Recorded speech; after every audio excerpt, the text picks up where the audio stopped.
Jesus Talk Time, February 4th, 2026. Galatians 1 verse 10. For do I now persuade men, or God? Or do I seek to please men? For if I still pleased men, I would not be a bondservant of Christ. This passage originates from the Epistle to the Galatians, authored by the Apostle Paul. In his correspondence with the church in Galatia, Paul sought to tackle a significant problem that had arisen within their community.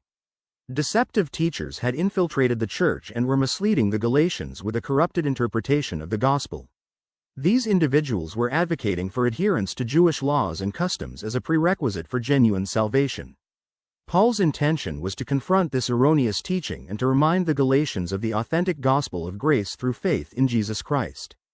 In Galatians chapter 1 verse 10, Paul responds to accusations leveled against him by these false teachers, who claimed that he aimed to please humans rather than God and was promoting a gospel founded on human approval instead of divine truth.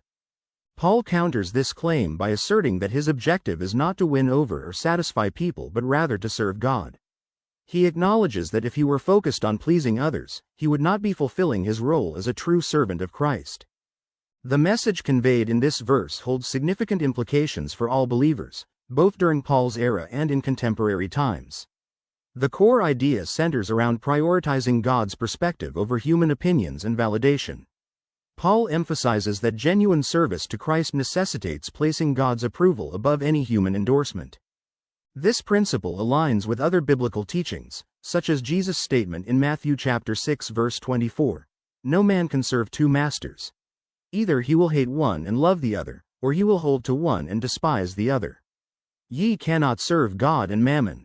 Understanding the context of Galatians chapter 1 verse 10 is key to grasping its importance.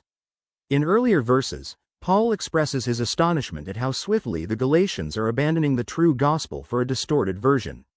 He stresses that his message was not derived from human sources but directly from Jesus Christ himself.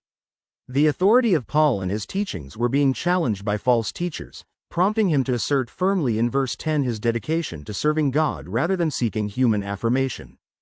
Symbolically, this verse illustrates the internal conflict believers often encounter when striving to live lives pleasing to God. The allure of seeking acceptance from others can be compelling. However, this verse reminds us that our ultimate loyalty belongs to God alone.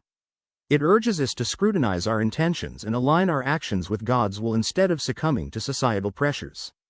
In summary, Galatians chapter 1 verse 10 serves as a powerful reminder for believers about remaining resolute in their commitment to serving God rather than pursuing human approval.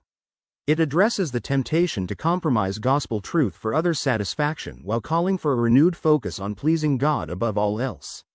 This verse retains timeless significance, reminding believers always to prioritize obedience to God over people's opinions and endorsements. Thank you for watching.